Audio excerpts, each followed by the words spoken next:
साथ ही साथ में मैं देखता हूँ कि हर एक एग्जाम्पल के बाद में, मतलब अब जैसे ये सरल लोलक कंप्लीट हो गया तो इसके ऊपर न्यूमेरिकल अगर मुझे मिलते हैं तो वो न्यूमेरिकल पहले अपन डिस्कस करेंगे, फिर एक एक एग्जाम्पल को आगे क्या करेंगे, डिस्कस करेंगे। ठीक है, तो नेक्स्ट क्लास में मिलते हैं। राधे राधे।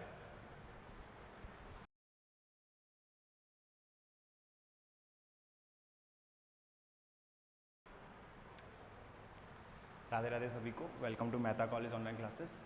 तो लास्ट क्लास के अंदर अपन ने ना एग्जाम्पल्स पढ़ रहे थे एसएचएम के, और एसएचएम के जो अपन ने एग्जाम्पल्स में I think simple pendulum complete कर लिया था। सिंपल पेंडुलम से अपन ने उसका टाइम पीरियड निकाला, उसकी फ्रीक्वेंसी को पता लगाया, और वो एसएचएम एग्जीक्यूट करता है या नहीं करता है ये भी अपन ने क्या किया था, पता लगाया था। क्योंकि उसमें इक्वेशन जो थी, ठीक है, डिफरेंशियल इक्वेशन जो थी वो लगभग किस तेजी बन रही थी अपने पास में। जैसे फोर्स अपन ने निकाला था ना, F बराबर कितना आया था, माइनस के KX, ठीक है, ये चीज़ उसमें K की वैल्यू अपन ने डिसाइड कर ली थी कितनी आ रही थी, यहीं से फ्रीक्वेंसी निकल गई, टाइम पीरियड निकल गया था। तो ये सारा सब कुछ अपन ने क्या किया था, डिस्कस किया था। अब इसका फर्दर जो दूसरा एग्जाम्पल आता है, अगर मैं दूसरे एग्जाम्पल की बात करूँ तो दूसरा जो इसका एग्जाम्पल होता है वो अपने को दिया जाएगा, कौन सा, एक मिनट,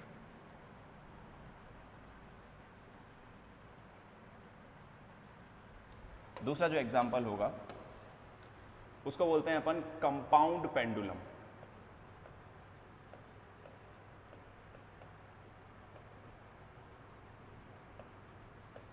ठीक है, क्या बोलते हैं इसको, कंपाउंड पेंडुलम। एक मिनट,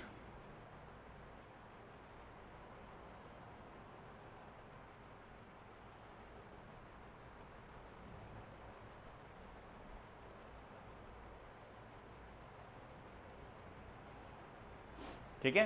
हाँ, तो अपन कौन सा एग्जाम्पल है अपने पास में, कंपाउंड पेंडुलम, जिसको क्या बोला जाता है हिंदी में, क्या बोलते हैं अपन, पिंड लोलक। पिंड लोलक, ठीक है, ये बोला जाता है, क्या बोलते हैं इसको, पिंड लोलक। अब पिंड लोलक और एक होता था अपने पास में सिंपल पेंडुलम, जिसको अपन सरल लोलक भी बोलते थे। पहले तो ये समझो कि इसके बीच में और उसके बीच में डिफरेंस क्या है। देखो वहां पर जो अपने पास में सिंपल पेंडुलम की अगर मैं बात करूं, सिंपल पेंडुलम की अगर मैं बात करूं, ठीक है, सरल लोलक की अगर मैं बात करता हूं, तो सिंपल पेंडुलम के अंदर अपने पास में सीधा सीधा ये था कि अपने पास में एक द्रव्यहीन, ठीक है, मासलेस एक डोरी होगी और उस पर कोई एक मास m होगा। और ये जो अपने पास में डोरी है ना, इसका कोई मास नहीं होता, द्रव्यहीन होती है ये डोरी वहाँ पे, ठीक है, इसका कोई मास नहीं होता। तो यहाँ पर इसको इससे बांधा जाता है और बांधने के बाद में इसमें क्या लगाए जाते हैं, एसएचएम, ठीक है, इसको ऑसिलेशन कराए जाते हैं, दोलन कराए जाते हैं। This is what simple pendulum. But अगर मैं बात करता हूं किसकी, कंपाउंड पेंडुलम की, तो कंपाउंड पेंडुलम थोड़ा सा इससे क्या होता है, अलग होता है। किस तरीके से, देखो जो आपका कंपाउंड पेंडुलम होगा ना, कंपाउंड पेंडुलम होता है, अब आपके पास में पूरी एक ऐसे इस तरीके से इर्रेगुलर बॉडी, मैं ये नहीं कहूंगा रेगुलर ही हो, कैसी भी बॉडी हो सकती है, इर्रेगुलर भी हो सकती है, ठीक है, इरेगुलर भी हो सकती है, रेगुलर भी हो सकती है, सिमेट्रिक हो सकती है, कैसी भी अपने पास में कोई भी एक बॉडी हो सकती है, कोई भी एक पिंड हो सकता है, किसी भी आकार का। और इसको अब मैं क्या करूं, इस पॉइंट से अटैच करके और फिर इसके अंदर ऑसिलेशंस करो, ठीक है।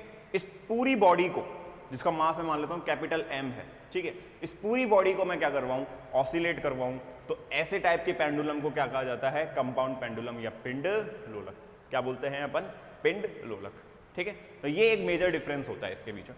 अब वहां पे तो क्या था, सिर्फ उस पिंड का जो अपने पास में जो वहां पे बॉल होती थी, जो अपन मास M का मास जो M थी वो बंधी हुई होती थी, उसी के बारे में स्टडी करते थे। लेकिन यहां पर अब ये ओवरऑल मास की बात करेगा, पूरे ओवरऑल मास की, ठीक है। तो मैं आगे बढ़ूं तो देखना, अब ये अपने पास में पिंड लोलक के बारे में पढ़ते हैं अपन।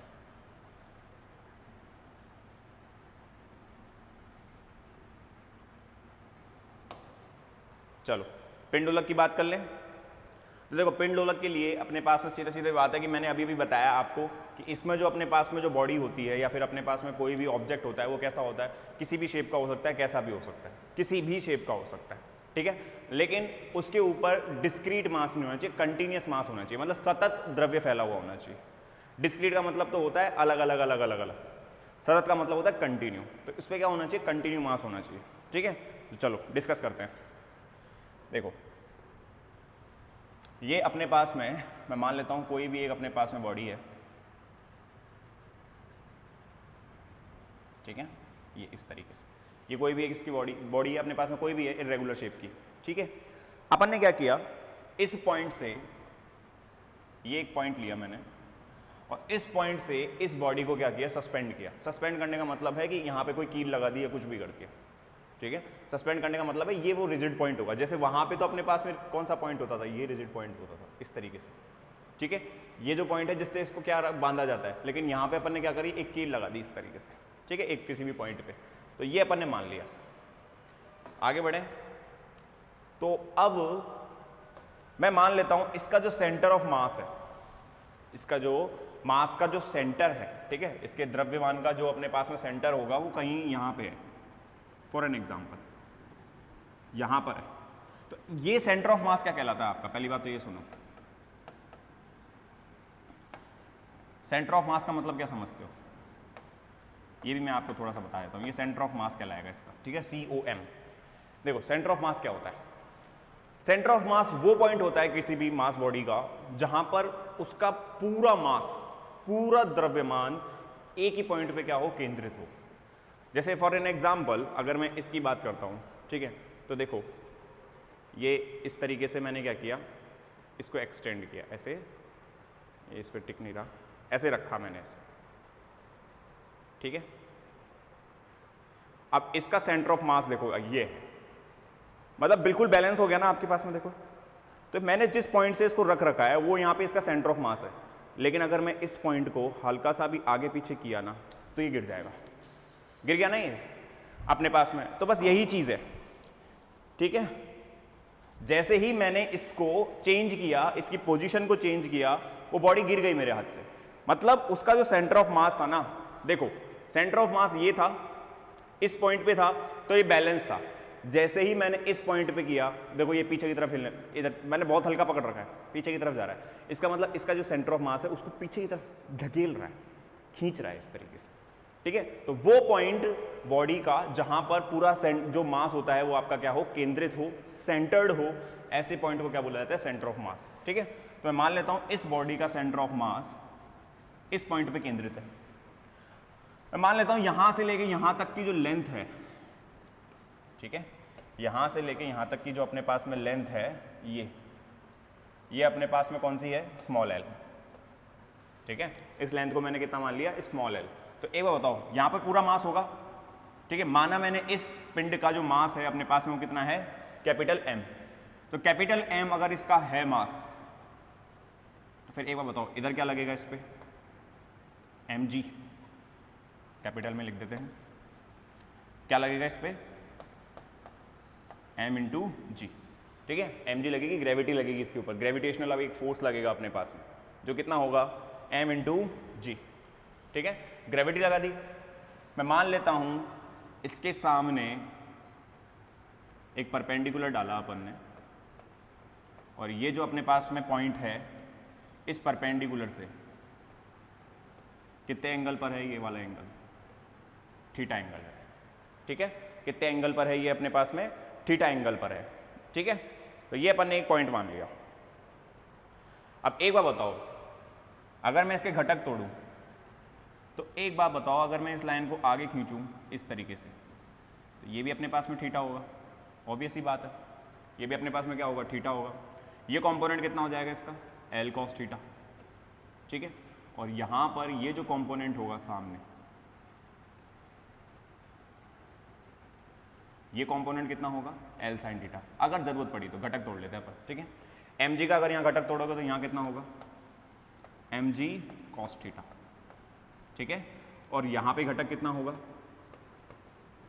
mg sin थीटा, यही होगा अपने पास में, ठीक है। ये अपने पास में इस पूरी बॉडी के अपन ने क्या कर लिए, घटक भी बना लिए, कंपोनेंट्स भी तोड़ लिए, फोर्स के भी तोड़ लिए, उस लेंथ के भी मैंने क्या कर लिए, तोड़ लिए, अगर इनके ज़रूरत पड़ती है तो, ठीक है। तो एक बार बताओ, यहाँ पर ये जो लाइन है इस फोर्स को तो बैलेंस कर लेगा अपने पास में ये L, क्योंकि यहाँ पे भी एक तरीके से देखा जाए तो एक टेंशन प्रयोग रहेगी, तो ये अपने पास में जो mg cos थीटा होगा ये तो बैलेंस्ड है। इस पे ना इस बार फोर्स नहीं लगेगा, फोर्स नहीं लगेगा, इस पे लगेगा टॉर्क। जब सुनो मेरी बात, जब अपने पास में कंटिन्यूस बॉडी की बात होती है ना, सतत बॉडी जो अपने पास में होती है, अगर मान लो अपने पास में कोई भी एक बॉडी है जिसपे जो मास है वो सतत फैला हुआ है, ठीक है, कंटिन्यूस है, तो वहाँ पर फोर्स की जगह पे फिर अपने पास में एंगुलर फोर्स काम में आता है, जिसको अपन टॉर्क बोलते हैं, टाउ से रिप्रेजेंट करते हैं, बल आघूर्ण, ठीक है। फिर वहाँ पे बल आघूर्ण काम करेगा। अब ये यहाँ से क्या करेगा, ऐसे पूरी बॉडी रोटेट होगी। वहाँ तो सिर्फ एक वो सिंपल पेंडुलम के अंदर तो सिर्फ एक अपने पास में जो मास था एम, स्मॉल एम, वो जो अपन ने बांधा था, बॉल बांधी थी, वही अपने पास में क्या हो रही, डिस्प्लेस हो रही थी, क्योंकि वहाँ पर जो स्ट्रिंग का मास था वो तो अपन ने लिया ही नहीं था ना। लेकिन यहाँ पे क्या पूरी होल बॉडी का मास है, पूरी होल बॉडी का मास है यहाँ। और अगर मैं पूरी होल बॉडी की मास की बात कर रहा हूं तो फिर एक बात बताओ, यहां पर अब आपका फोर्स ना लग के क्या काम करेगा, बल आघूर्ण काम करेगा। क्या करेगा, बल आघूर्ण, जिसको अपन बोलते हैं टॉर्क, इंग्लिश में बोलते हैं टॉर्क और टॉर्क बोलते हैं, ठीक है।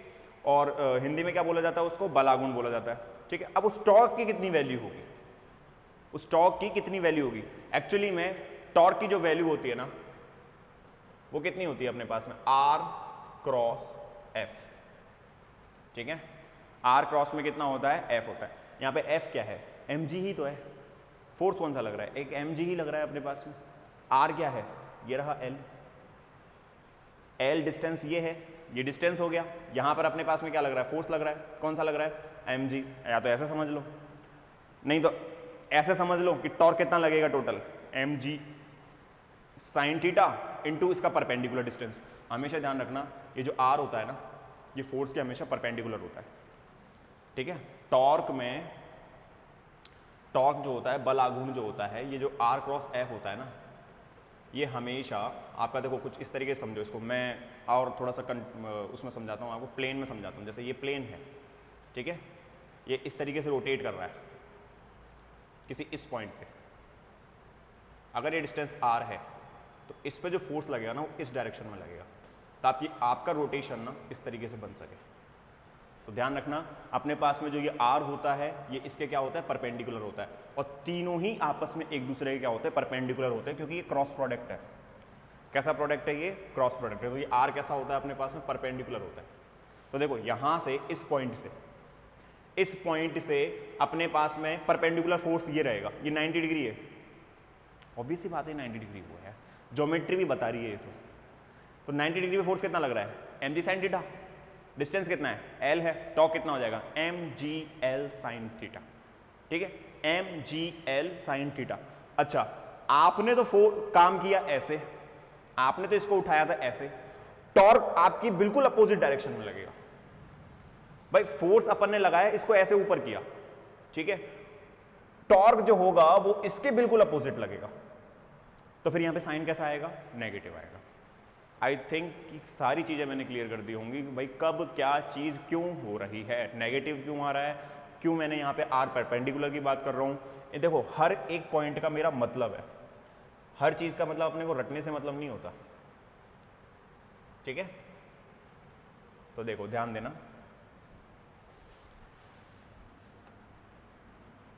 तो अब इसको अपने को क्या करना है, मैथमेटिकल इसको क्या करना है, कैलकुलेट करना है। तो अपन लिखेंगे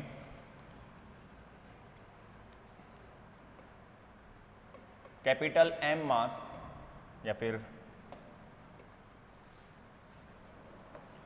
कैपिटल M द्रव्यमान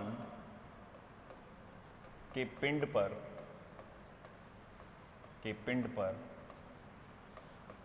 लगने वाला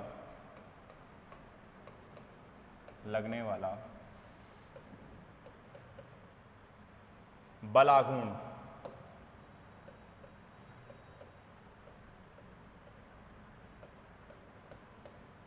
ठीक है, लगने वाला बल आघूर्ण, इंग्लिश में बोले तो कंपाउंड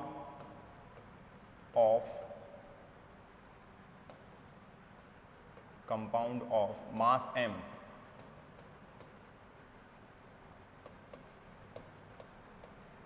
with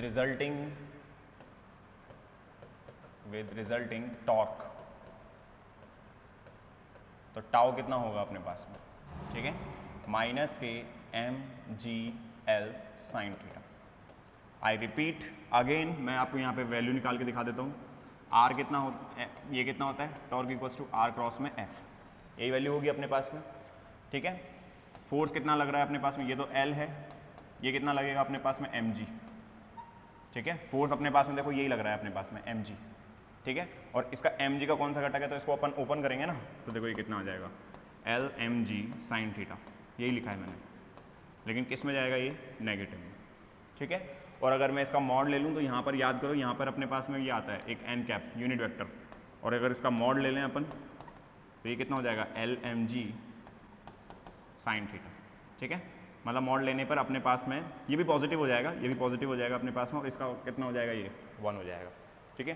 तो यहाँ पर जो अपने पास में लगने वाला जो रिजल्टेंट बल आघूर्ण है उसकी वैल्यू कितनी होगी, L G M L G, sorry यहाँ पे नेगेटिव ही रहेगा, यहाँ पे नेगेटिव इसलिए रहेगा क्योंकि अपोजिट ही लगेगा ऑलवेज, ठीक है। ये ऑलवेज कैसा लगेगा आपके पास में, अपोजिट लगेगा, ठीक है। तो ये अपने पास में लगने वाला क्या होगा, टॉर्क, तो वही लिखा है देखो मैंने यहाँ पर। एम आपके पास में कौन सा है, कैपिटल, समझ गए। तो ये अपने पास में टोटल क्या लग रहा है,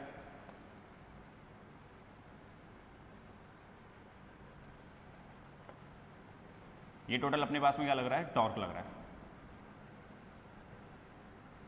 तो देखो ध्यान देना आगे, तो टॉर्क कितना लग रहा है अपने पास में, M G L sine theta, कितना लग रहा है ये, M G L sine theta, तो ये capital M into G into L, और ये अपने पास में कितना आ गया, साइन थीटा, ठीक है। समझ गए अपने पास में। अब अगर एंगल बहुत छोटा हो, मैंने बोला हल्का सा डिस्प्लेस कर दिया हो, ठीक है, if sine theta tends to 0, equal to 0 नहीं, tends to 0, then sine theta approximately किसके इक्वल होगा, थीटा के, किसके इक्वल होगा, अप्रॉक्सीमेटली किसके इक्वल होगा, थीटा के। ये तो पहले ही बता चुका हूँ। तो ये टॉर्क कितना हो जाएगा आपका, minus K M into G into L equals to कितना हो गया, थीटा, ठीक है। अब बल आघूर्ण की परिभाषा से, ये तो समीकरण 1, ये समीकरण हो गया आपके पास में 2।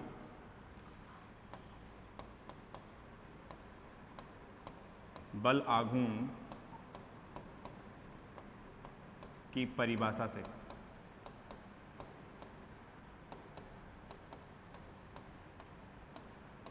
ठीक है, बल आघूर्ण की परिभाषा से। तो अपने पास में बल आघूर्ण की अगर मैं परिभाषा लिखूं तो देखो कितना हो जाएगा, ये टॉर्क कितना होता है, I D two theta over D T square, ठीक है। From definition of torque, from definition of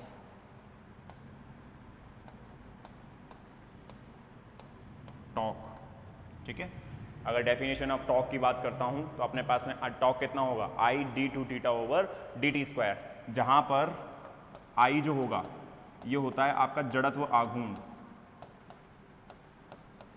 ठीक है, जड़त्व आघूर्ण, इंग्लिश में बोलते हैं moment of inertia, moment of inertia. और तुमने कभी ध्यान दिया हो तो मोमेंट ऑफ इनर्शिया हमेशा सतत द्रव्य के लिए ही निकाला जाता है, कंटिन्यूअस मास के लिए ही कैलकुलेट होता है। जब आपने जितना ही मोमेंट ऑफ इनर्शिया के बारे में पढ़ा होगा, वहाँ पे जितने भी आपने, शायद 11th क्लास का टॉपिक आता है, वहाँ पे जितने भी आपने ऑब्जेक्ट लिए होंगे ना, वो सारे के सारे कंटिन्यूअस बॉडी के होंगे। जैसे स्फीयर हो गया आपका, ठीक है, जिसको अपन बोलते हैं गोला, ठीक है, बेलन हो गया सिलेंड्रिकल, ठीक है, इसके अलावा स्क्वायर ले लिया, ठीक है। अब स्क्वायर जो होगा अपने पास में 2 तरीके से हो सकता है, या तो होलो हो अंदर से, लेकिन फिर भी उसकी कुछ ना कुछ थिकनेस होगी। स्क्वायर हो गया, रेक्टेंगल हो गया, सर्किल हो गया, डिस्क हो गई, तो इन सब के लिए निकाला जाता है, ठीक है। और जो थीटा होता है आपका, थीटा क्या है यहाँ पे, ये क्या है, कोणीय विस्थापन, इसको क्या बोलते हैं, कोणीय विस्थापन, इंग्लिश में बोले तो एंगुलर डिस्प्लेसमेंट, एंगुलर डिस्प्लेसमेंट। एक मिनट, यहाँ तो जगह नहीं बच रही ना, इसको थोड़ा साइड में लिख देते हैं।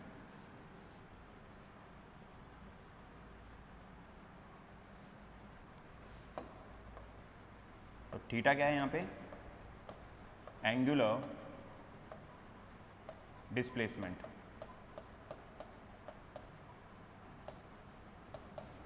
कोणीय विस्थापन।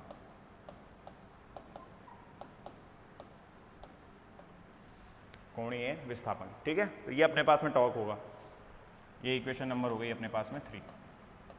तो समीकरण 2 व 3 से, फ्रॉम इक्वेशन 2 एंड 3, समीकरण 2 व 3 से, ठीक है। तो अपने पास में I d2 theta over dt square equals to कितना आ जाएगा, कितना था ये, minus K M G L theta minus capital M G into L into theta, यही वैल्यू थी अपने पास में, ठीक है। ये कितना हो जाएगा, d2 theta over dt square minus के capital M G L over I into theta, ये वैल्यू यहाँ कैलकुलेट होके आएगी d2 theta over dt square. तो ये कितना हो जाएगा अपने पास में, capital M G L over I into theta equals to 0। भैया ये क्या आ गया, ये इक्वेशन आपकी जस्ट लाइक उसकी तरह नहीं है, एसएचएम की तरह। किसकी तरह आई है, एसएचएम की तरह आई है, आ गई ना। देखो यही तो था होता अपने पास में, यही तो इक्वेशन होती है, d2x over dt square plus plus omega nought square X equals to 0। पेज पलट के देख लेना आप लोग, अगर आप नोट्स बना रहे हो ना तो उसमें पेज पलट के देख लेना, यही आई थी अपने पास में। तो डिस्प्लेस क्या कहते हैं, एसएचएम की जो अवकल समीकरण होता है ना, डिफरेंशियल इक्वेशन होती है, वो कुछ इसी तरीके से आती है, वही है। सिर्फ यहाँ पे कितना आ रहा है, M G L over I. इसका मतलब ये क्या हो गई आपके पास, आवृत्ति, ये तो फ्रीक्वेंसी आ गई कंपेयर करने पर, ठीक है। तो देखो ये कितना होगा,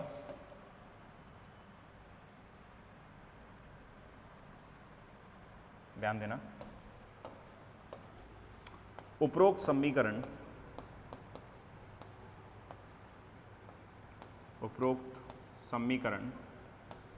ठीक है,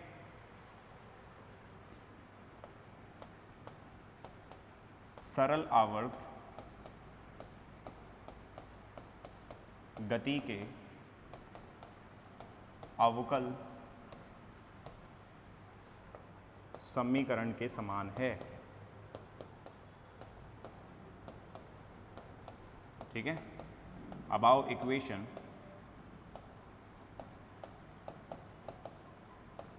is like a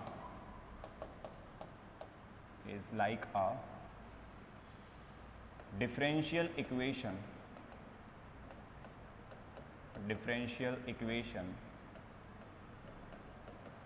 of SHM, ठीक है।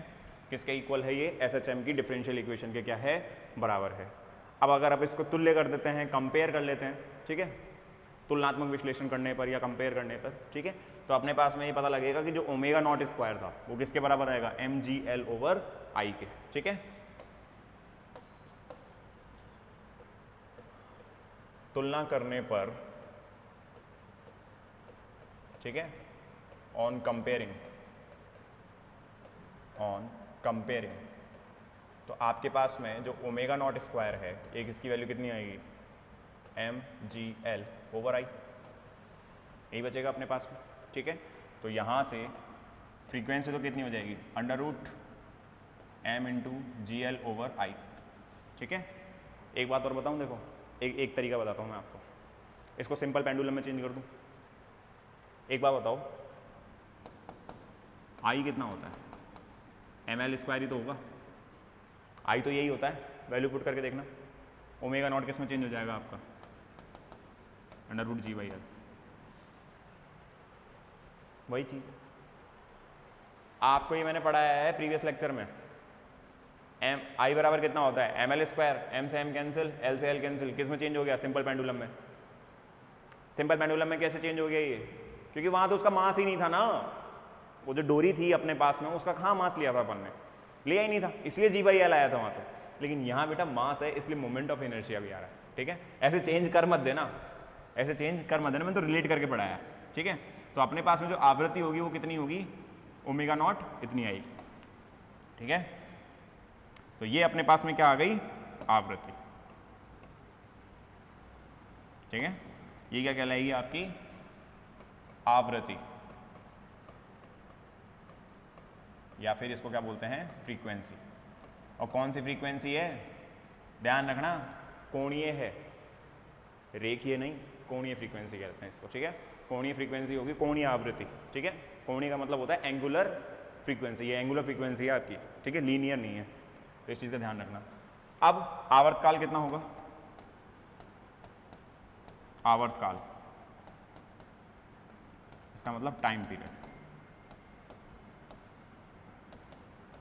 टाइम पीरियड कितना होगा, टी बराबर कितना होता है 2 पाई बाई ओमेगा नॉट, ठीक है, कितना होगा ये 2 पाई बाई ओमेगा नॉट, तो टी बराबर कितना आएगा 2 पाई, ओमेगा नॉट की वैल्यू कितनी है ये, तो ये ऊपर चला जाएगा I over M G L, ये ध्यान रखना, ये कैपिटल एम है यार, ये हर बार स्मॉल बन जाता है मेरे से, ठीक है। ये कैसा है आपके पास में, capital M G into L, तो यहाँ पर जो अपना आवर्तकाल होगा वो ये होगा, ठीक है।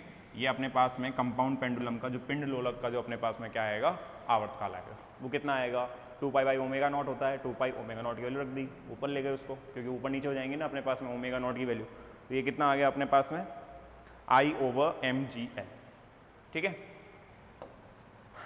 अब अगर अपने पास में एक चीज समझना, एक केस बता रहा हूं मैं आपको, इसका हल्का सा केस देखना क्या है, if k is the radius of gyration, radius of gyration, ठीक है। अगर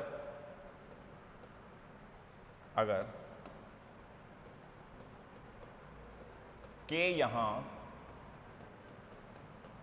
परिभ्रमण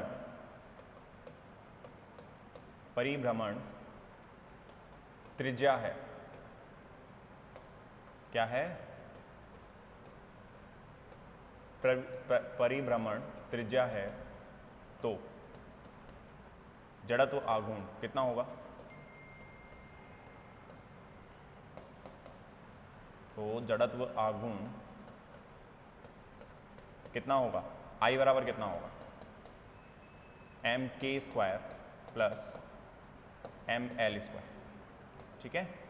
एम के स्क्वायर प्लस कितना होगा एम एल स्क्वायर, आई की वैल्यू कितनी हो जाएगी M K square plus L square.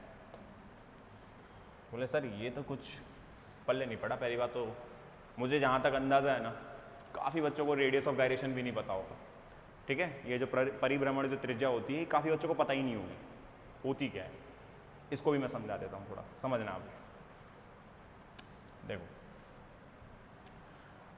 Radius of gyration का मतलब होता है, सबसे पहले तो मोमेंट ऑफ इनर्शिया क्या होता है। जैसे मान लो मैं स्फीयर की बात करूं, ये एक स्फीयर है, इसका एक बढ़िया डायग्राम ले लेते हैं अपन।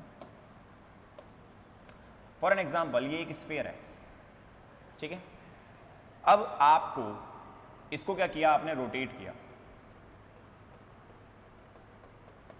इस तरीके से, ठीक है।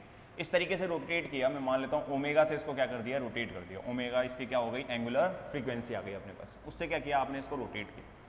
तो जब ये रोटेट होगा इस एक्सिस पे, तो इसकी आई वैल्यू आएगी, कितनी आएगी, वो जो भी आएगी अपने पास में, मुझे थोड़ा सा ध्यान नहीं आ रहा, शायद 2/3 mr² के आसपास होती है। या फिर एक काम करते हैं, रिंग ले लेते हैं अपन, वो मेरे को थोड़ा सा आइडिया नहीं हो रहा है उसका, रिंग की बात कर लेते हैं अपन, ठीक है। रिंग से थोड़ा और आसानी से समझ जाओगे आप। देखो मैं मान लेता हूँ ये अपने पास में ना एक रिंग है इस तरीके से, ठीक है। ये रिंग है और इस रिंग के इस एक्सिस पे आपने इसको क्या कर रखा है, रोटेट किया इस तरीके से ओमेगा से, ठीक है। ये रोटेट हो रही है आपकी इस तरीके से, तो इसका मोमेंट ऑफ इनर्शिया कितना आएगा mr²। उसका शायद मेरे हिसाब से 2/5 या 2/3 mr² के आसपास आता है, ठीक है। वो थोड़ा सा मेरे को कंफ्यूज हो रहा हूँ मैं, ठीक है, कोई दिक्कत नहीं है। तो I बराबर कितना होगा mr², ये आपने पढ़ा है। तो रिंग का निकाल लिया, कितना आ गया mr²। अब रेडियस ऑफ गायरेशन क्या चीज़ है, अच्छा एक्चुअली में क्या होता है, अगर इसका मास m है और ये रेडियस है अपने पास में r, ठीक है, यहाँ से लेके यहाँ तक जो अपने पास में पॉइंट नहीं, ये r डिस्टेंस है, तो अगर ये अपने पास में घूम रहा है इस तरीके से, तो अपने पास में जो जड़त्व आघूर्ण जो आएगा, मोमेंट ऑफ इनर्शिया जो आएगा, वो कितना आएगा, mr²। आप बोले रेडियस ऑफ गायरेशन क्या चीज है? परिभ्रमण त्रिज्या ये होती है, अगर मैं इसी क्वांटिटी को माइक्रो से मैक्रो लेवल पे ले जाऊं, मैक्रो लेवल का मतलब है बड़े स्तर पे घुमा दूं, बड़े स्तर पे समझना, इसी रिंग को एक एक्सिस मानते हुए, जैसे ये ओमेगा एक एक्सिस है, और इस पूरी रिंग को ही घुमा दूं ऐसे करके, अब समझ गए? अब आपकी पूरी रिंग है, वो पूरी रिंग एक एक्सिस के चारों तरफ घूम जाए, और मैं मान लेता हूं यहां से लेके यहां तक का रेडियस कितना है, k। तो अब जो आपके पास में I होगा ना, वो mk² प्लस mr², दोनों ही एग्जिस्ट करेंगे। अब की बार अपने पास में mk² आ जाएगा ये। इसका मतलब रेडियस ऑफ गायरेशन क्या चीज़ है? कुछ भी नहीं है कि अगर आपके पास में कोई ऑब्जेक्ट है और वो ऑब्जेक्ट अगर आपका वो कर रहा है, रोटेट कर रहा है, तो अपन सीधे सीधे सिंपल सा क्या निकाल लेते हैं, जड़त्व आघूर्ण निकाल लेते हैं उसका।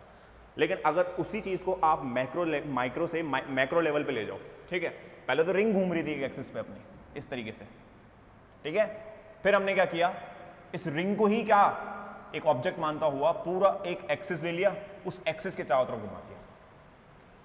खुद तो घूम ही रही थी, उसी को एक क्वांटिटी मानते हुए, उसको एक छोटा सा अपन ने ऑब्जेक्ट मानते हुए एक एक्सिस बनाई और उस एक्सिस के चारों तरफ घुमा दिया।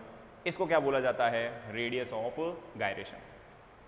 और अगर इसका नेचुरल फेनोमेना पता लगाना है तो आप ऐसे बता सकते हो, अर्थ खुद के रोटेशन पे भी घूमती है, मतलब खुद भी रोटेट कर रही है, और सन के भी चारों तरफ चक्कर लगाती है। सन के भी अपने पास में क्या लगाती है? चारों तरफ चक्कर लगाती है, लगाती नहीं लगाती है? तो वो एक इसका परफेक्ट एग्जाम्पल हो सकता है, ठीक है।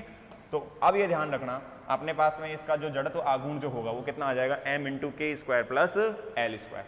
तो अपने पास में ओमेगा नॉट की वैल्यू चेंज हो जाएगी। एक तो ओमेगा नॉट अपने पास में कितना रहेगा, ये हो जाएगा mgl ओवर, ये वैल्यू कितनी आ जाएगी, mk² प्लस l²। m से m कैंसिल हो जाएगा अपने पास में, ठीक है, सही है ना? हाँ, m से m कैंसिल हो जाएगा अपने पास में, और तो क्या ही बचेगा इसमें। एक काम करो, इसमें से अपन अगर l कॉमन ले लेते हैं नीचे से, तो ये कितना हो जाएगा, √m, और ये तो gl बचा। यहाँ से अपन ने क्या किया, l² को कॉमन ले लिया, तो ये बचेगा k²/l² प्लस 1, ठीक है, यही वैल्यू बचेगी अपने पास में। ये l से एक l कैंसिल हो जाएगा, ओमेगा नॉट कितना बचेगा, तो ये बचेगा अपने पास में mg/l into k² over l² plus 1, यही अपने पास में वैल्यू बचेगी, ठीक है, क्योंकि वहाँ से अपने पास में क्या कैंसिल हो जाएगा। या फिर एक काम करते हैं, l को ही कॉमन ले लेते हैं ना, इतना क्यों बचड़ा करना है, ठीक है, इसको मैं अगले वाले पेज पे सॉल्व कर देता हूँ।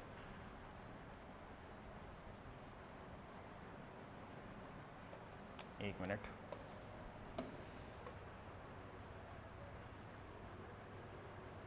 ये कितना हो जाएगा, ओमेगा नॉट, l को कॉमन ले लिया अपन ने, ये m×g × l, एक l को कॉमन लिया, अंदर बचेगा k² over l plus l, यही बची हुई, l से l कैंसिल, ये ओमेगा नॉट, ये कितना आ जाएगा अपने पास में, mg ओवर, ये कितना बचा, k² over l plus l, ये वैल्यू बचेगी अपने पास में, ठीक है, यही वैल्यू अपने पास में क्या होगी, कंसिस्ट हो जाएगी। अब अगर मैं किसकी बात करूं, ये तो आपके पास में क्या आ गया,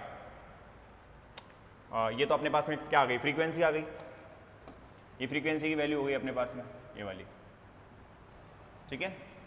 अच्छा, एक चीज़ और, ये m तो रहेगा ही नहीं ना, अपन ने m लिख दिया, इसमें गड़बड़ी कर दी, m तो बचेगा ही नहीं, m फालतू में लिख रहे हैं अपन, ये m नहीं आएगा, ठीक है। तो ये कितना बचा अपने पास में, g over k² over l plus l, माना k² over l plus l, इसको मैंने कैपिटल L मान लिया, ठीक है। तो ओमेगा नॉट कितना बचेगा अपने पास में, √g/l, ठीक है।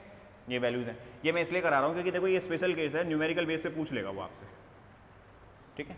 तो अब जो अपने पास में आवर्तकाल होगा वो कितना होगा, देखो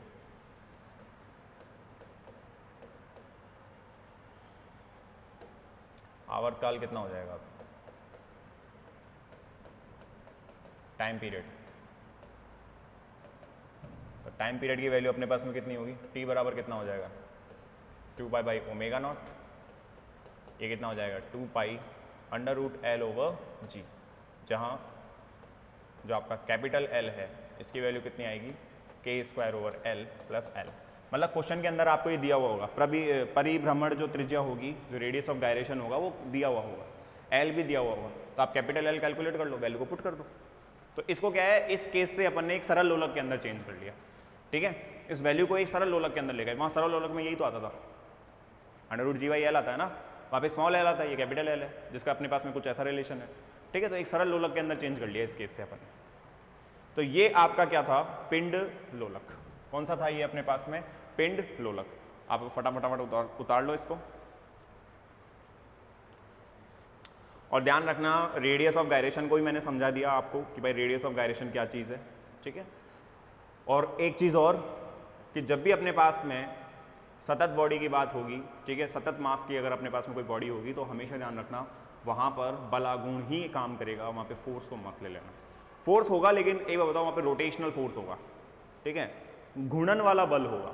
अगर घूर्णन बल की बात हो रही है ना तो फिर घूर्णन बल तो अपने पास टॉर्क ही कहलाता है, उसको टॉर्क ही बोलते हैं अपन, ठीक है। एंगुलर फोर्स बोला जाएगा, कुछ भी बोल लो आप, ठीक है, रोटेशन फोर्स बोले, कुछ भी बोल लो, वो एक ही बात है।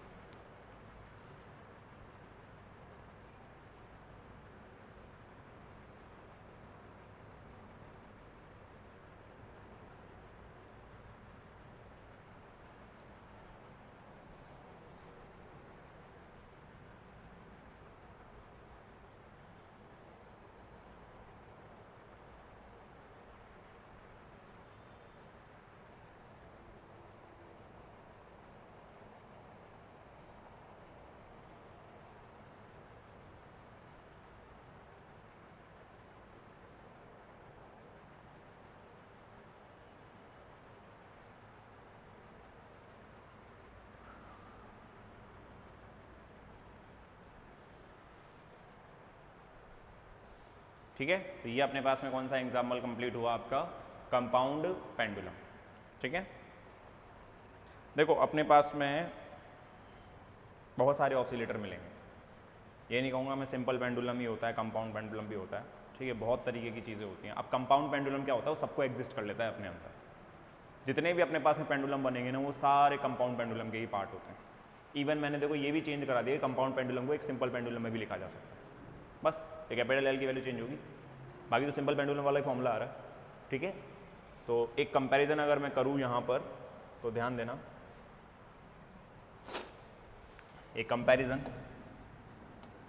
कि भाई सिंपल पेंडुलम क्या चीज़ है। ये तो अपने पास में सिंपल पेंडुलम आ गया जिसको सरल लोलक बोलते हैं अपन, और ये है आपका कंपाउंड पेंडुलम,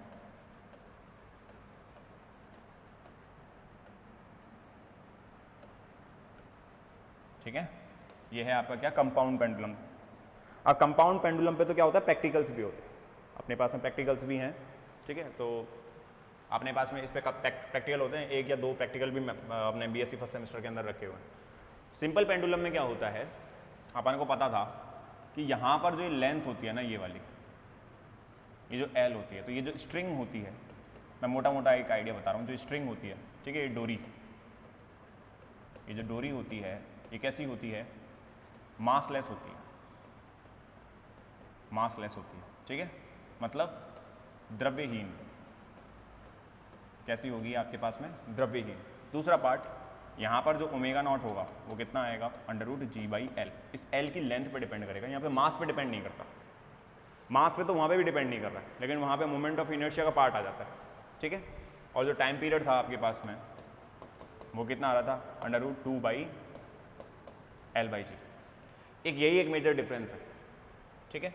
अब यहाँ पर अगर मैं कंपाउंड पेंडुलम की बात करूँ तो कुछ इस तरीके से होता है, ठीक है। ये अपने पास में यहाँ से लेंथ ले ली अपन ने एल, और ये आपका क्या है, सेंटर ऑफ मास, यहाँ पर कैपिटल मास लगा रहता है पूरा आपका, कैपिटल M जो होगा आपका यहीं पे कंसंट्रेटेड रहता है, इसी सेंटर पे रहेगा, ठीक है। तो यहाँ पर इस पॉइंट पर मोमेंट ऑफ इनर्शिया कितना आएगा, ml²। कितना होगा मोमेंट ऑफ इनर्शिया, ml² होगा। तो ओमेगा नॉट जो होगा वो आपके पास में केस किस में चेंज हो जाएगा, आपके पास G/I, ठीक है। यही आया था ना अपने पास में, कहाँ गया, अच्छा mgl/I।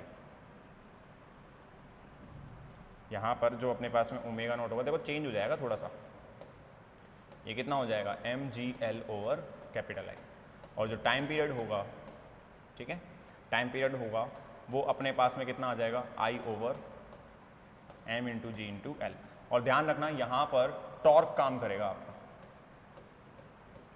ठीक है। यहाँ पर क्या काम करता है, टॉर्क। यहाँ तो सिंपल अपने पास में फोर्स काम करता है, ठीक है। ये मैं एक मोटा मोटा आइडिया बता रहा हूँ इनका डिफरेंस, ठीक है। लेकिन इसमें अगर एक केस लगा दें कि भाई L की वैल्यू k²/L+L लिख देते हैं, तो फिर अपने पास में ओमेगा नॉट कितना हो जाएगा √G/L, और टाइम पीरियड कितना हो जाएगा 2π√L/G।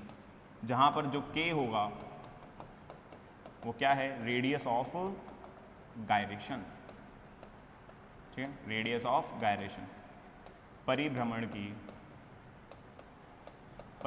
की त्रिज्या, ठीक है। इसका मतलब आपका जो ये केस है, इस केस के अंदर ये किस में चेंज हो जाएगा, पूरा का पूरा सिंपल पेंडुलम के अंदर क्या हो जाएगा, चेंज हो जाएगा, ठीक है। ये एक मेजर डिफरेंस आता है कंपाउंड पेंडुलम।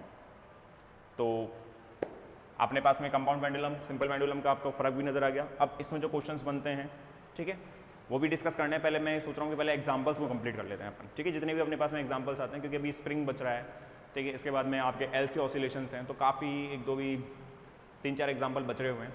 और उनमें भी अपने पास में जो ये आता है ना स्प्रिंग वाला पार्ट, स्प्रिंग वाले पार्ट में एक तो सीरीज कॉम्बिनेशन, एक पैरेलल कॉम्बिनेशन, ठीक है, स्प्रिंग कांस्टेंट पे क्या फ़र्क पड़ता है वो सब भी स्टडी करना है। तो पहले अपन क्या करेंगे, एग्जांपल्स को कंप्लीट करेंगे, फिर इसके न्यूमेरिकल्स को करेंगे, और फिर इसका जो सेकंड पार्ट आता है जो कि डैम्ड है, अवमंदन वाला जो पार्ट आएगा उसको अपन क्या करेंगे, स्टार्ट करेंगे, ठीक है। तो नेक्स्ट क्लास के अंदर अब इसके जो बाकी एग्जाम्पल्स बचते हैं उनके साथ में अपन कैरी ऑन करेंगे, ठीक है। तब तक के लिए राधे राधे।